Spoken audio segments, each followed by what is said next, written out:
tendremos un programa, permítame la palabra que voy a señalar, un programa de verdad contundente. Y es contundente por el tema que vamos a tratar. Usted dirá si no. Y además de la mayor importancia para todos nosotros sin excepción. El valor del tiempo en el diagnóstico y tratamiento de las enfermedades. No solamente vamos a hablar de la tecnología, de la preparación de los especialistas tratantes, de los especialistas diagnósticos, sino que vamos a hablar de ese factor del que a veces no se hace mucho caso, no se toma mucho en cuenta, que es el valor del tiempo en el diagnóstico y en el tratamiento de las enfermedades. Y para ello, bueno, pues invitamos obviamente a un experto, al especialista en el diagnóstico de las enfermedades, el doctor Alejandro Fons Escoffier, titular del área de imagenología del Centro de Especialidades Médicas del Sureste. Doctor, muchísimas gracias por aceptar la invitación. Muy buenas tardes tengan todos allá en casita, en donde me estén escuchando, donde nos estén recepcionando. Muchas gracias por la invitación, nuevamente un placer estar aquí.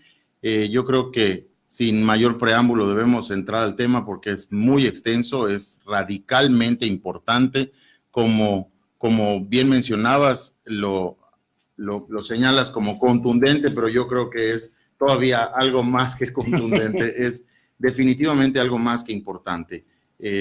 No sé si quieres entremos ya en la... Sí, si me permite, doctor,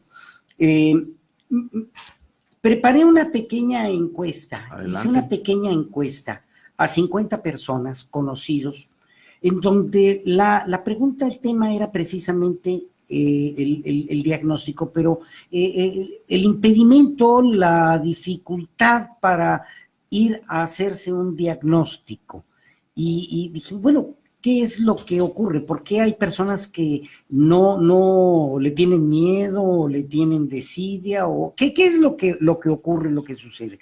De estas 50 personas, nos dieron 6 respuestas principales en donde se engloban. La primera de ellas fue miedo. Una de ellas llegó incluso a afirmar, si me dicen, si me entero de que tengo cáncer, yo me muero. Sí, es una expresión muy común porque, pues, la verdad, la cancerofobia, el terror por el cáncer es patente, es vigente y es algo que existe, sí, definitivamente. La desidia. Sí, por supuesto, sí, yo, o sea, sé, estoy enterado, me interesa mi salud, pero bueno, la semana que viene, o nada más que reciba el aguinaldo, o nada más que cobre la quincena, etcétera, ¿verdad? El otro punto fue la soberbia. A mí no me pasa. Ese es el pecado favorito del diablo. Sí. A mí no me va a pasar. Así es. Y lamentablemente, específicamente hablando de cáncer, pero la salud no es la más democrática de las... El cáncer es el más democrático de las enfermedades, porque no respeta religión, sexo, raza, edad, posición económica, posición social, le da a todos. O sea, si hubiéramos pensado que no le va a dar a la gente brillante, inteligente, destacada, millonarios, pues está el ejemplo más claro y más próximo que todos podemos tener al alcance. Está Steve Jobs, que a su corta edad murió de un cáncer de páncreas y no hubo nada que se pudiera hacer cuando descubrieron y encontraron el diagnóstico. Y una persona con rasgos de genialidad. Con rasgos de genialidad, con recursos prácticamente ilimitados y si el cáncer de este hombre se hubiera detectado oportunamente, aquí el valor, retomando el tema del día de hoy, el valor del diagnóstico oportuno, pues evidentemente la expectativa de vida de este hombre hubiera sido muy diferente a la que alcanzó con el tratamiento que se le pudo brindar en el momento del descubrimiento. Algunos mencionaron desconocimiento. Sí me interesaría, pero no sé cómo hacerlo. O sea, ¿Cómo voy? Pido una consulta y voy y le digo, oiga, doctor, quiero hacerme unas radiografías, me quiero hacer unos estudios. ¿Cómo se hace? ¿Puedo ir con receta, sin receta? Esta cuestión del desconocimiento, ¿verdad? Eso es una parte de una justificación de la apatía, porque el que quiere puede, y el que quiere saber pregunta, y el que pregunta obtiene respuestas, a veces bien, a veces equivocadas, pero de alguna manera preguntando se llega a Roma. ¿Y cuál es la persona con la que tengo que asesorarme si se trata de salud? Pues no es la vecina, ni es la comadre, ni es el señor de la tiendita de la esquina, es precisamente con el médico de cabecera, con el médico que nos atiende las gripas, los catarros, la diarrea, el dolor de la barriga, esas personas a las que recurrimos para que nos den tratamiento por algún padecimiento menor, esa persona seguramente es la más indicada. Y si no tienen idea de dónde pueden encontrar o no tienen una persona fija con quien a quién referirse, pues acérquense al Centro de Especialidades Médicas y con toda seguridad podremos apoyarles. El desprecio. Yo soy fuerte, soy sano, no soy una persona de edad avanzada, soy joven, hago deporte, me alimento bien, no tengo excesos, no lo necesito, ¿verdad? Un desprecio hacia es parte de un ego, de una soberbia, como mencionabas, de un mal entendimiento del padecimiento y de una ignorancia de que la enfermedad está a la vuelta de la esquina o puede estar a la vuelta de la esquina independientemente del estado de salud en general, hablando específicamente de cáncer, pero tenemos otras enfermedades, otros padecimientos que no dependen tanto de la suerte, sino más bien la carga genética, ¿no? Como las enfermedades metabólicas, la diabetes, la hipertensión, los antecedentes, la historia familiar y la historia familiar de otras enfermedades son las que nos pueden orientar al diagnóstico y nos pueden orientar hacia cómo abordar a cada individuo en particular. Sí, aquí hemos aprendido, no somos, digo, en mi caso, obviamente no somos médicos, pero con los especialistas con los que hemos tenido el contacto, si algo hemos aprendido es que las enfermedades y los padecimientos tienen maneras muy diferentes de comunicarse, de hacerse presentes. Hay algunas que de manera inmediata y al primero o segundo día ya están diciendo, aquí estoy, tengo una gripa tremenda, un catarro espantoso, y hay otras que son silenciosas e incluso graves, y esas son las que hay que tener cuidado. Sí, todo, claro. ¿No? El diagnóstico oportuno no es específicamente del cáncer. El diagnóstico oportuno, en el caso de una influenza H1N1 y sus variantes y mutaciones, pues también el valor del diagnóstico oportuno entra en juego porque vamos a iniciar una terapéutica antiviral, o un manejo del padecimiento con un medicamento específico para combatir a la enfermedad y no retrasamos el hecho de que pueda presentarse una sobreinfección pulmonar que lleve a consecuencias desastrosas y devastadoras. Aquí estamos hablando de días. En el caso de la diabetes y de la hipertensión pueden pasar meses antes o años incluso antes de que la persona tenga un desequilibrio tal que lo deteriore físicamente tanto como para restringirle las actividades normales. Y una parte intermedia son las tumoraciones, que tanto pueden ser malignas, agresivas, como malignas no tan agresivas, que van a permitirnos una ventana de tiempo mayor para detectarlas y oportunamente iniciar una secuencia de tratamiento. Y la última causa de las 6, las creencias, en donde básicamente destacaron 3. Una, el pudor, ¿sí? El no saber o el preocuparse por alguna cuestión de pudor. el de la radiación por las creencias de que el exponerse a la radiación de algunos equipos de diagnóstico, esto le puede generar un problema grave, y a las inyecciones. Sí, claro. El miedo, empezando por el pudor. El pudor yo creo que es un tema de cultura. Nuestra cultura mexicana tiene un arraigo muy, muy profundo a la protección de la intimidad. Yo creo que hay que romper esta barrera cultural y evolucionar hacia la libertad en la exploración. La exploración física es parte fundamental de lo que el médico hace, del trabajo del médico, de la labor del médico, el explorar físicamente, el observar la piel, el cuerpo, la textura, el poder tocar y palpar si hay algo que está más durito, que está más rasposo, que presenta algún crecimiento anormal, le da un valor adicional, un valor agregado a la exploración, que no solamente debe de ser una exploración sanguínea, una exploración radiográfica, sino también una exploración física.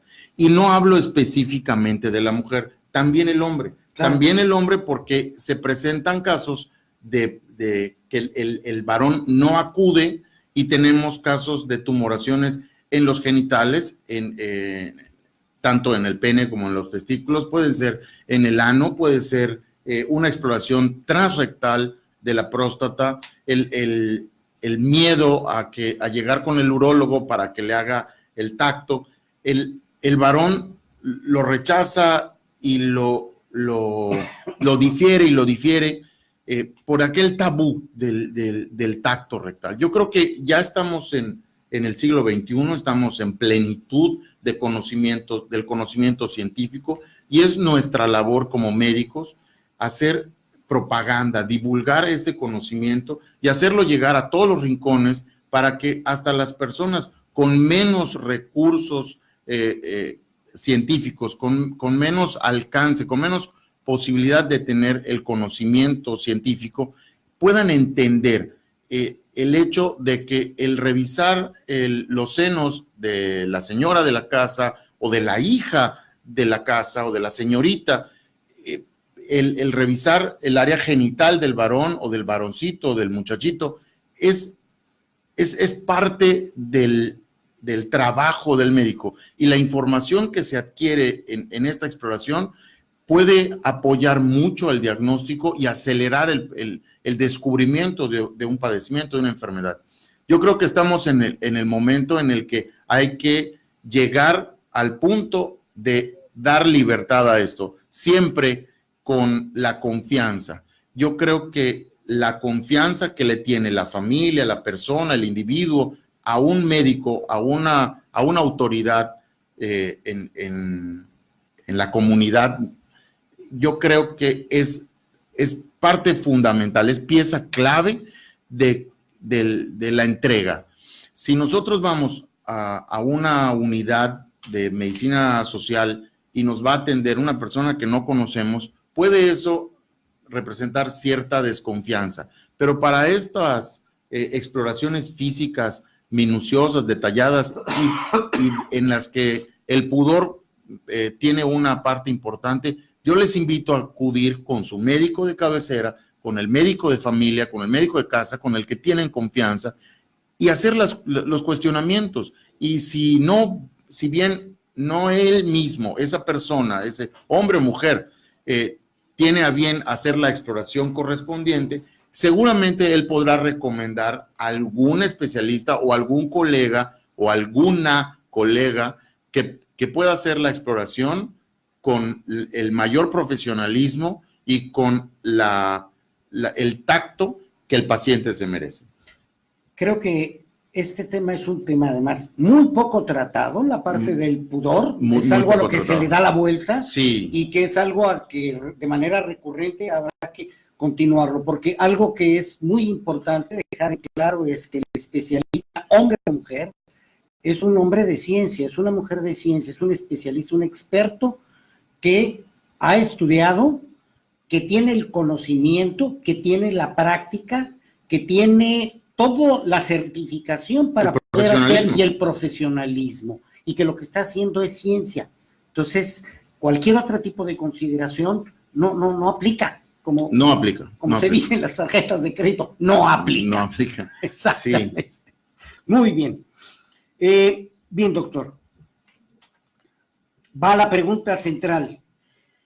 ¿Cuál es el valor que tiene el tiempo? Además, desde luego, sin menoscabo de lo que son, pues, todos los recursos tecnológicos, los nuevos equipos, las nuevas tecnologías y, por supuesto, los conocimientos de los especialistas, ya sea del médico tratante, ya sea del médico que está realizando el diagnóstico. ¿Qué valor tiene este factor, esta variable, este concepto del tiempo en el diagnóstico y el tratamiento de una enfermedad? Quiero contestar esto con un ejemplo para darle la importancia y la dimensión que justamente requiere. El encontrar una enfermedad nos va a permitir darle el tratamiento indicado en el momento oportuno. Y no tiene que ser, como mencionaba hace un rato, hablando de cáncer. Estamos hablando de que una persona que está deshidratada porque tiene una disentería amibiana y tiene evacuaciones diarreicas hemáticas con sangre. Entonces, esta persona, una persona con cólera, una persona, pues, lo vemos en la casa y la gente que desconoce puede decir, pues, tiene diarrea, dale un medicamento de los que anuncian en la tele y con eso se va a parar la diarrea y con eso se va a curar. La pregunta es la de la farmacia, ¿no? Y le preguntan al de la farmacia y la persona se deshidrata y se muere. ¿Por qué? Porque no tuvieron oportunamente el darle. Entonces, la respuesta es, ¿cuánto vale el diagnóstico oportuno? Lo que vale la vida de la persona. Y eso no tiene ningún precio. Así es. ¿Por qué? Porque lo que estamos poniendo en riesgo es su integridad física, incluso su vida, por desidia, por pudor, por soberbia o por desdén. Estos, lamentablemente, son los pecados capitales de la enfermedad. Y el llegar con un padecimiento avanzado a visitar al doctor es, coloquialmente, es pedirle un milagro. Y estos milagros se pudieran evitar, además de que los costos serían muy diferentes, regresando al tema de la diarrea. Si una persona le dan, cuando empieza con la problemática, le dan sus electrolitos, su suero oral y le dan unas tabletas o tal vez una inyección de algún antibiótico que necesite en ese momento, no pasa de ahí. Pero si no se le atiende oportunamente, entonces el costo se multiplica. Y el costo lo pagamos todos si es medicina social, porque lo que se le pone a un enfermo en seguridad social, pues no es gratis, eso se paga con los impuestos de todos los ciudadanos. Así es. Y el tratamiento que requiere ese paciente en medicina privada, pues evidentemente se multiplica exponencialmente en referencia al tiempo que se demoró en tardar.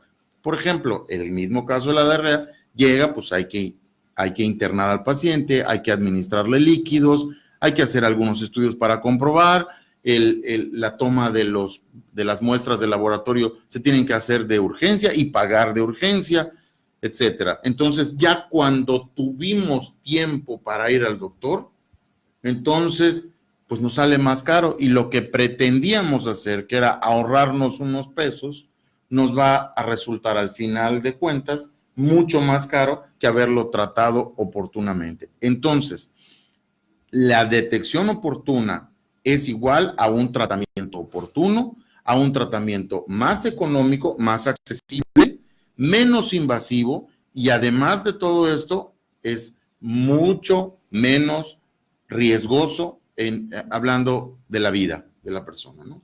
Y que puede ser, como decíamos, de algo agudo como una gripa, que puede resultar no ser una gripa, sino una influenza, una diarrea, el dengue, y otras enfermedades que pueden requerir de una intervención rápida. Y otras enfermedades como son el cáncer de diferentes sectores, ¿no? De diferentes órganos del cuerpo. Entonces, sí es el valor del diagnóstico oportuno, es lo que nos va a costar a todos, lo que nos va a costar el tratamiento, ese es el valor. Y la posibilidad, o más bien, eliminar la posibilidad o disminuir exponencialmente la posibilidad de muerte, el riesgo de muerte de esta persona. Por complicaciones innecesarias además, ¿no? Porque no era obligado. No, son complicaciones que se dan por la falta de atención. Así por falta de atención oportuna. Podemos decir que además de todas estas ventajas del diagnóstico oportuno, el principal beneficiario o beneficiaria es el ser paciente querido, es la paciente. Persona, el hijo, el padre, la madre, y bueno, pues ahí esa consideración también vale, ¿no? Claro. También vale. Bien. Doctor, algunos ejemplos muy concretos. En el caso, por ejemplo, de los tumores que pueden ser detectados a través de todos los recursos de la imagenología, ¿qué ejemplos nos podría, para una mayor comprensión de todos nosotros, de nuestro público, de lo que es una detección oportuna y lo que esto representa, sí, de manera muy breve, y cuando la condición de lo que se encuentra, bueno, ya adquiere otra circunstancia, ¿no? Sí, yo creo que debemos de considerar varios tipos de cáncer específicamente. Estamos en el mes del cáncer de mama o de la detección oportuna del cáncer de mama y por eso me voy a permitir dar algunas cifras. En México, en el mundo, hay 1 millón, se detectan poco más de 1 millón de casos nuevos al año. Hay ¿1 millón al año? 1 millón al año, en el mundo, a nivel mundial. Sí, sí.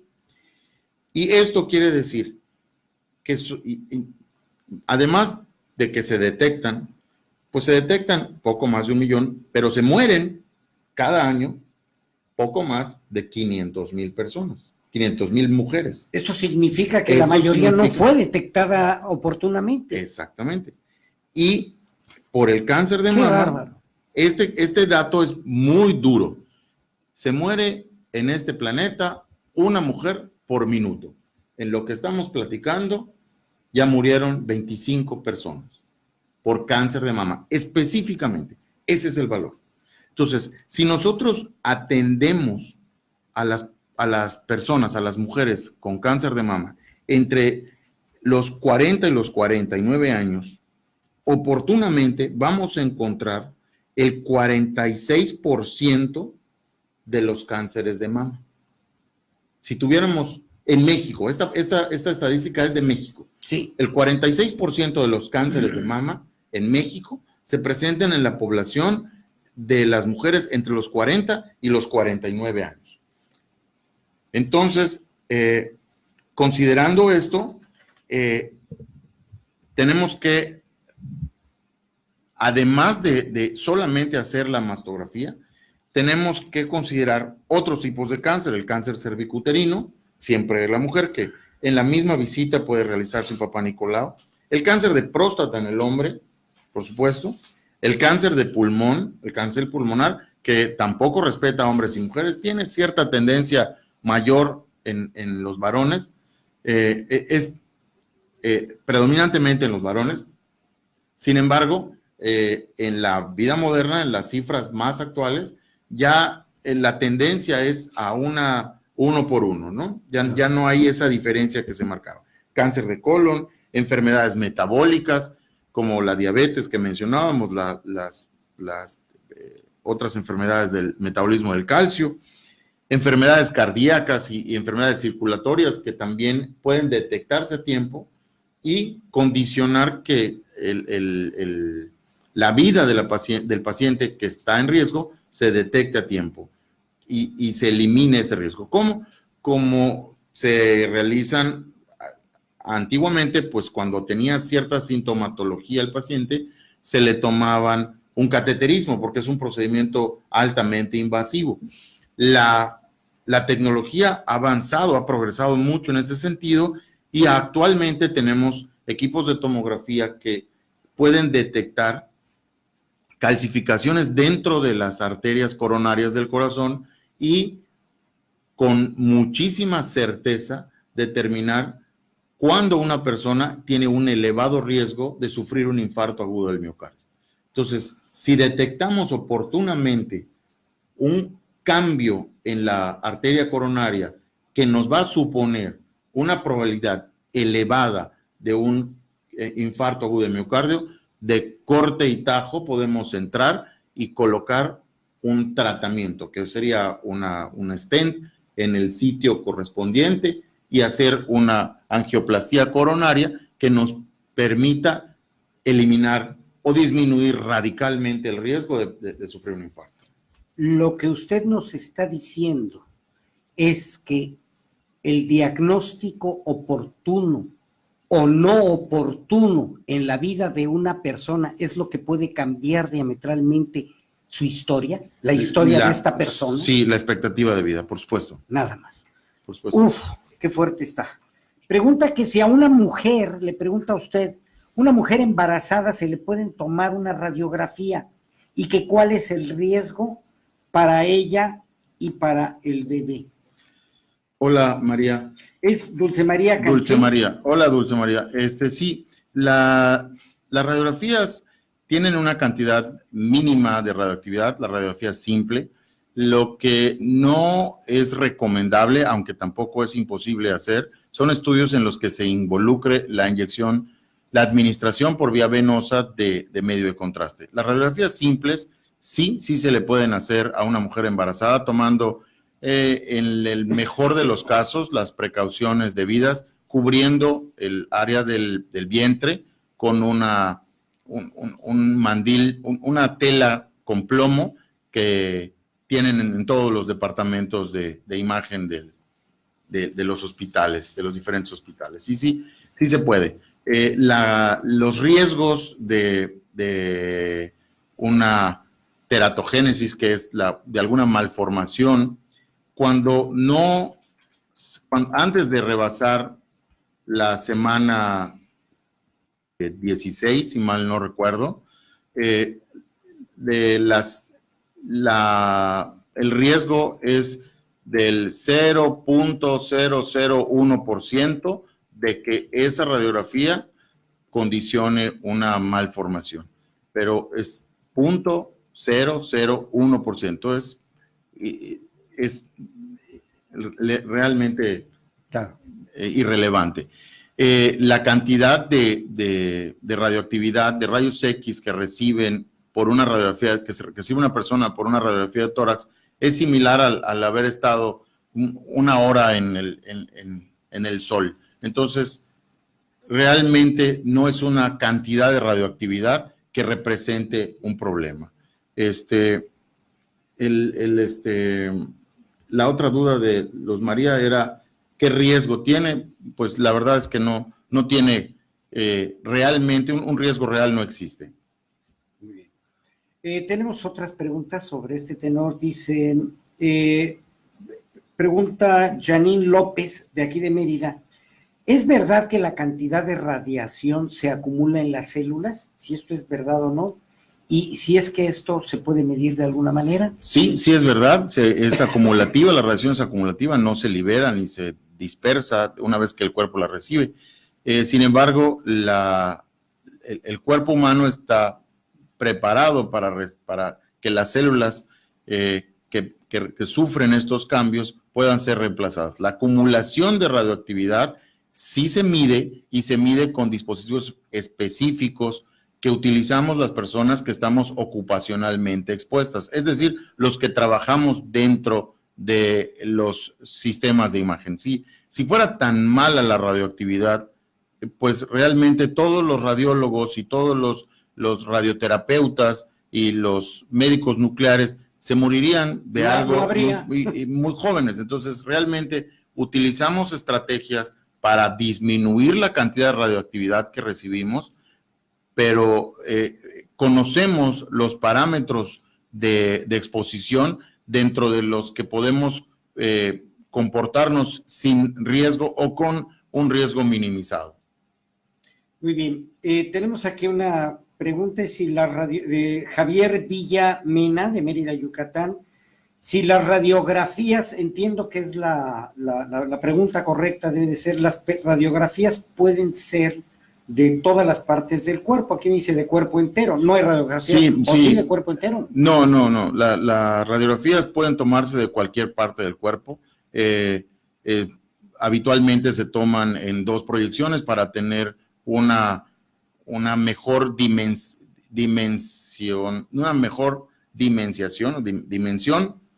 de la estructura, porque lo vemos de frente y de lado, ¿no? Entonces, eso nos permite. Bien. Adela Jaimes, de Mérida, pregunta, la densitometría, ¿qué información proporciona? ¿Puede hacerse sin receta médica? ¿Para qué sirve? Sí, mire, la densitometría ósea es una herramienta que utilizamos los médicos para medir la dureza o la fragilidad de los huesos. Si este estudio, este análisis debe realizarse pues en las personas que tienen antecedentes familiares, antecedentes personales o que están siendo medicadas con algún tipo de tratamiento farmacológico o bioquímico o quimioterapéutico que condicione la pérdida de calcio de los huesos. Entonces, nosotros vamos a determinar con esto si el hueso tiene la fuerza, la fortaleza y la dureza necesaria para mantener al cuerpo y si existe o no un riesgo de fractura. Se debe realizar prioritariamente con una indicación médica, no sin receta. Si no tiene usted una receta para indicar, acérquese con nuestros médicos especialistas en el Centro de Especialidades Médicas y seguramente con gusto le van a orientar para saber si es algo que requiera usted o alguna persona cercana a usted o no sea un estudio que usted necesite. Sobre el mismo tema, Mirna López le pregunta, doctor, que ¿qué tan necesaria es la densitometría en el caso de ella? Dice, soy aparentemente sana, tengo 40 años, solo una abuela en la familia padeció osteoporosis. Sí, hay muchas vertientes y muchas situaciones que pueden cambiar la historia de una persona. La historia familiar de osteoporosis, la historia familiar de cáncer, no quiere decir necesariamente que tú la vayas a padecer. Sin embargo, la dieta, el peso, la cantidad de ejercicio, son cosas que hay que preguntar, que hay que interrogar en la consulta para determinar qué tan alta es la posibilidad de que se esté ante un caso de osteopenia o de pérdida de la dureza de los huesos o de una osteoporosis. Rosita Chan, no nos dice de dónde, pero bueno, Rosita Chan, un saludo a ella, pregunta de manera muy directa, ¿cómo poder lograr que un hombre de 49 años haga a un lado el pudor o el qué dirán para hacerse el tacto de la próstata? Y pregunta que si este examen de la próstata también se puede hacer en sangre y que si sirve igual. Bueno, ¿cómo convencerlo? pues yo creo que cada quien tiene sus herramientas y su forma de hacer las cosas. Que si sirve o que si no sirve, y que si sirve igual, sí sirve, no está en desuso, no ha quedado en el olvido. El tacto rectal es la palpación prostática, es parte de la exploración que hace el urólogo, que revisa también los genitales, y en el caso específico de la próstata, la determinación de los niveles de antígeno prostático específico en sangre, que es como se llama la prueba de cáncer de próstata en sangre, sí nos va a encontrar, pues probablemente nos va a encontrar elevaciones del antígeno que pueden ser debidas a muchos factores. Y la complementación de esta detección o de esta revisión es la palpación. ¿Por qué? Porque el cáncer de próstata en la mayoría de los casos endurece el tejido prostático. Entonces, si tenemos la elevación del antígeno en la sangre y además encontramos que la próstata está dura en la exploración física, pues ya se va acercando más a que se necesite o no un procedimiento invasivo como la biopsia de próstata para determinar si lo que está creciendo, lo que está duro, es una tumoración, es un cáncer o no. Entonces, pues ahí es como ver una moneda. Vemos una moneda asentada en la mesa y conocemos una cara, pero no sabemos si del otro lado hay o no alguna alteración. Para ver una moneda, tenemos que verla por las dos caras. Y esto viene a ser lo de la exploración física y el antígeno, la determinación del antígeno en sangre. Es ver la moneda desde las dos caras para poder decir la moneda está íntegra. No es un tema ni de miedo, ni de risa, ni de broma. No. Es un tema fundamentalmente de salud. Lo que está diciendo. Es un tema fundamentalmente de salud que se debe de realizar con todo el profesionalismo y toda la seriedad que cada caso amerita. Tenemos al INE del Carmen, Valladolid, de Yucatán. Un saludo a Valladolid. Le pregunta, doctor, ¿las biopsias son también un elemento diagnóstico? Desde luego. ¿Se hacen en el SEM y de qué órganos se pueden hacer las biopsias? Bueno, las biopsias sí son un elemento diagnóstico complementario a los estudios de imagen y a las exploraciones físicas de las que ya hablábamos. La biopsia es el siguiente paso. Una vez que encontramos una tumoración, que encontramos un crecimiento celular anormal, lo estudiamos con diferentes modalidades de imagen que pueden ser el ultrasonido, la tomografía, la radiografía simple o incluso los estudios contrastados. Y después de encontrar este crecimiento anormal, entonces antes de planear una cirugía para extraer ese crecimiento anormal, en el caso de que sea necesario, pues necesitamos determinar qué tipo de células son las que están proliferando. Y para hacer esta determinación es necesario tomar una muestra. Esta muestra se puede tomar de manera directa, el oncólogo puede meter a la persona al quirófano, someterla a una pequeña intervención, tomar una muestra y mandarla a analizar, o dirigir los instrumentos necesarios para llegar al interior de este crecimiento, de esta tumoración, tomar una muestra y hacerla llegar al patólogo para su procesamiento y análisis. Porque más grave, decía el otro día usted una frase, sí, a mí me gustó mucho. Peor que tener cáncer es tenerlo y no saberlo. Eso sí es una desgracia, es una tragedia. Bien. Y Pablo Ramírez Gómez, de Cancún, desde Cancún, Quintana Roo, pregunta, ¿qué es, doctor, un nódulo pulmonar? ¿Módulo o nódulo? Nódulo pulmonar. ¿Y por qué salen? ¿Por qué aparecen? Hola, Andrés. ¿Por qué aparecen? Pues hay una infinidad hay una innumerable cantidad de situaciones que pueden hacer desarrollar un nódulo pulmonar. El nódulo pulmonar se le conoce a una tumoración en el interior del parénquima pulmonar que mide menos de 30 milímetros, es conocido como nódulo. ¿Por qué aparecen? Pueden aparecer por infecciones, pueden aparecer por aspiración de alguna sustancia, de un polvo en el ambiente o en el ambiente laboral, y pueden desarrollarse por enfermedades infecciosas y pueden también, por supuesto, estar condicionadas por un crecimiento celular neoplásico o canceroso anormal.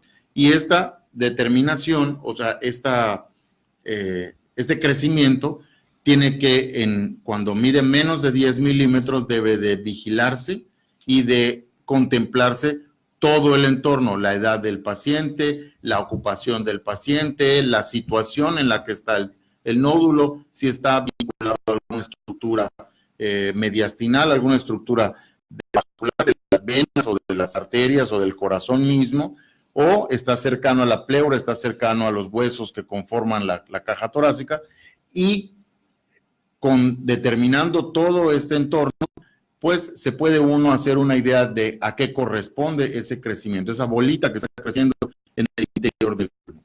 Eso es un nódulo. Doctor, pues las sospechas que teníamos al principio del programa en cuanto al tiempo, no el valor del tiempo de lo que usted nos ha hablado magistralmente en la cuestión del diagnóstico, sino en cuanto al tiempo del programa se han cumplido, nos están avisando que ya tenemos prácticamente que despedirnos, nos vamos a tener, si usted nos favorece con su presencia. Desde luego, hay mucho que hablar, todavía falta hablar de sí, enfermedades cardíacas, cáncer de colon, que también es algo que requiere de un diagnóstico oportuno. El paciente que tiene antecedentes de cáncer y tiene probabilidades que cada médico debe de saber, probabilidades de tener un cáncer de colon, debe revisarse con cierta rutina para descubrir oportunamente y curar al paciente y salvarlo de una muerte segura si el paciente evoluciona y el cáncer de colon invade otros órganos como el hígado, los pulmones, el cerebro, etcétera, ¿no? Bien, doctor, en un minuto, una recomendación general para quienes nos están escuchando en relación con este valor del tiempo en el diagnóstico. Muy bien. Yo creo que vamos a hacer a un lado el pudor, vamos a hacer a un lado la apatía, vamos a hacer a un lado la soberbia de la que hablábamos al principio. Es fundamental que cada uno en su meditación, en su revisión interna, debe de conocer cuáles son sus antecedentes. Si no los conoce, acérquese con nosotros, acérquese a su médico de cabecera, que les sabrá orientar para determinar cuál o cuáles de los estudios se le pueden realizar para, en su momento o en su defecto, encontrar oportunamente un padecimiento que le puede costar la vida.